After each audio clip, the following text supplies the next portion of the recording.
Good morning, dear student. We are going to start our chapter. This is your chapter 3 of 3, Wandering Singer, written by Sarojini Naidu. Okay, Sarojini Naidu ने इसे लिखा है. We have already done this chapter in 2 and 3 times in our online classes. We have for class 7. This is for class 7. ये class 7 के लिए हम लोगों ने पढ़ा है इसे 3 या 2 times हम लोगों ने online classes में इसे किया है. But ये वीडियो सेक्शन है. Let's start. Read our poem, okay, and explain the poem in Hindi, okay. Firstly, your heading is what? Wandering singer. What is the meaning of the wandering singer? Wandering मतलब घूमने वाला, okay, घूम कर गाना गाने वाला. उस तरह के सिंगर्स के बारे में बताया गया है इसमें, जो कि सारे एरियाज़ में वो मतलब एक प्लेस से दूसरे प्लेस जाते हैं और वो वहाँ क्या करते हैं, अपने सॉन्ग्स के थ्रू वो सारी चीज़ों को, ट्रेडिशंस को, ब्रेवरी को, मिथ को, कल्चर को और ब्यूटीनेस को, क्वीन के ब्यूटीनेस को, हमारे जो सोशल रिफॉर्मर रहे उनके बारे में, या फिर जो ब्रेव किंग रहे उनके बारे में बताने की कोशिश की है इस पोयम के थ्रू. वॉन्डरिंग सिंगर, यही वॉन्डरिंग सिंगर का काम क्या होता था? यही काम होता था, जो एक प्लेस से दूसरी प्लेस जाते थे और वो सारी चीज़ों को किसके थ्रू बताते थे? सिंगिंग के, अपने सिंगिंग के थ्रू वो सारी चीज़ों को बताते थे और काफ़ी अच्छा वो पोयम को क्या करते थे? डिस्क्राइब करते थे, बताते थे, बनाते थे. और इसे लिखा किसने है? जिसे हम लोग नाइटिंगेल ऑफ इंडिया कहते हैं. इट मीन्स दैट कि सरोजनी नायडू ने लिखा है. काफ़ी अच्छी पोयम है. और सरोजनी नायडू को जैसा कि हम लोगों ने जानते हैं, जैसा कि हम लोगों ने, वो काफ़ी अच्छी फिगर रही हैं और काफ़ी अच्छी राइटर भी रही हैं. और वो जो है हमारे नेशनल इंडिपेंडेंस में क्या रही हैं, वो उसमें उन्होंने काम भी किया, उसके लिए वॉक भी किया है. और अपने राइटिंग के थ्रू उन्होंने बहुत अच्छी पोएम्स दी है.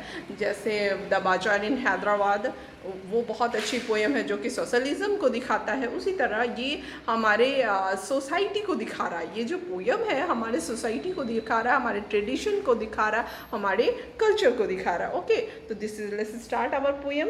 Where the voice of the winds call our warning fix through ecology forest and the ecology street with lutes, जो एक प्रकार का बजाने वाला होता है. पहले देखते थे कि ऐसे पकड़ के बीना की तरह, लाइक अ बीना, उसी की तरह वो बजाते थे. Lutes in our hands, every singer we roam, all men are our kindred, the world is our home.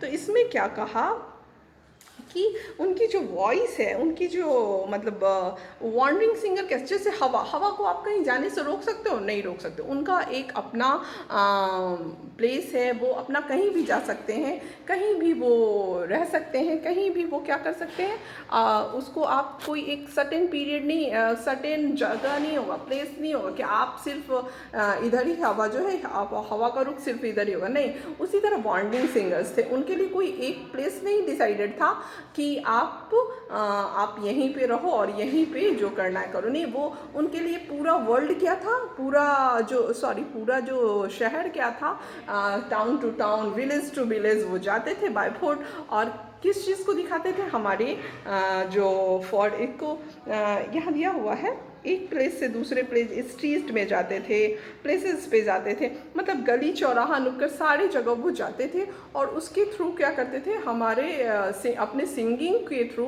वो हमारे वहाँ के जो उसकी जो क्वालिटीज़ होती थी, उसकी जो क्षमता होती थी ब्रेव किंग्स की, वो बताते थे. कैसे? अपने सिंगिंग के थ्रू. और किस तरह से? अपने हाथ में ल्यूट लिए रहते थे, बीना, जिससे कि एक बहुत ही स्वीट साउंड आता था, उसके थ्रू वो जाते थे और बताते थे. और इसलिए कहा जाता है, काइंडरेड का मतलब होता है रिलेटिव्स और फ्रेंड्स. रिलेटिव्स या फिर नेबर्स या फ्रेंड्स, मतलब उसके लिए कोई भी जगह अनजाना नहीं था. अभी भी हम लोगों को अगर किसी जगह जाने के लिए कहा जाए तो हम लोगों को थोड़ा हेजिटेशन लगेगा, बट उन लोगों के लिए कुछ अनजाना नहीं था. सब उनका होम था. पूरा संसार ही उन्होंने क्या माना था वॉन्डरिंग सिंगर ने, कि वो मेरा घर है, क्योंकि उनके लिए कभी कोई लिमिट टाइम नहीं था, कोई लिमिटेशंस नहीं था, ना लिमिट था ना लिमिटेशंस था। उनका सिर्फ एक ही वॉक था कि अपने सिंगिंग के थ्रू, और उनके लिए कोई भी डोर, वो किसी भी डोर पे जाते थे, सिंगिंग करते थे और उसी से वो खाते पीते थे, रहते थे, और फिर एक जगह से दूसरे जगह वो चले जाते थे। वो ऐसा हमेशा करते थे। यही इसमें सरोजनी नायडू ने दिखाया। पहले, बहुत पहले हमारे ग्रैंड मदर, ग्रैंड पेरेंट्स ये बताते थे कि ऐसा होता था। वो लोग आते थे ल्यूट लेके, हम लोगों के भी पेरेंट्स ने ये देखा है, बट अभी तो ऐसा नहीं है, लेकिन हुआ करता था। Our days are the of cities whose the literate said at the laughter and beauty of women long dead, the swords of battles, the crown of old kings, and happy and simple and sorrowful things। और इसमें सिर्फ वो अच्छी बात भी नहीं बताते थे, इसमें वो कितनी बहादुरी से किंग ने लड़ा, ब्यूटी का क्या आपका मतलब होता है। जो रानियाँ होती थी, वीरांगना जो होती थी, वो उन्होंने कैसे फाइट किया, किस क्रिटिकल कंडीशन को ये सारी चीज़ों को वो अपने सिंगिंग के थ्रू अपने लोगों को रिप्रेजेंट करते थे, लोगों के पास रहते थे और उनके लिए भीड़ लगती थी, और वो अपना ल्यूट बजाते थे और उसको वो बताने की कोशिश करते थे। ये वो सब किस चीज़ से, अपने सिंगिंग के थ्रू। तो क्या क्या बताते थे, बैटल के बारे में बताते थे, सॉर्ट ऑफ ओल्ड बैटल्स बताते थे, क्राउन ऑफ ओल्ड किंग्स बताते थे, और ये सब सिंपल वे में, एकदम सिंपल वे में, एकदम आपको वो हार्ड नहीं लगता था, इतना अच्छा से वो लोग बताते थे। और सॉरोफुल थिंग्स, और किसी का दुखद अंत होता है, जैसे कि हमारे यहाँ रानी लक्ष्मीबाई ही हुई हैं, तो वो कितनी बड़ी फाइटर थी। ये हम लोगों से, ये हम लोगों ने नहीं, हम लोगों क्या, पूरा इतिहास ही हम लोगों को ये बताता है कि वो कितनी बड़ी फाइटर थी। सरोजनी नायडू कितनी बड़ी फाइटर थी, बहुत सारी दुर्गा बहन जो थी वो कितनी बड़ी फाइटर थी, बहुत सारे लोग जो थे कितने बड़े फाइटर थे। ये सारी चीज़ उनकी स्टोरी में सॉरोनेस था, उनका दुख था, कैसे उनके छोटे बच्चे को मार दिया जाता है अंग्रेजों के द्वारा, फिर भी वो लड़ती हैं। तो ये सब क्या हुआ, ये भी कहानी को वो बताते थे अपने सिंगिंग के थ्रू। कौन, wandering singers. Okay, what hope shall be gathered with dreams shall we show, where the winds call our wandering footsteps we go, no love's base as tree, no joy beats as wait, the voice of the wind is the voice of the fate। और उसके बारे में कैसे और हमारे जो culture के बारे में, जैसे कि यहाँ बताया गया है कि शो करना, place seeds in the earth so that they can grow into plants, the singers are wandering what dreams they may begin to dream that can possible come true।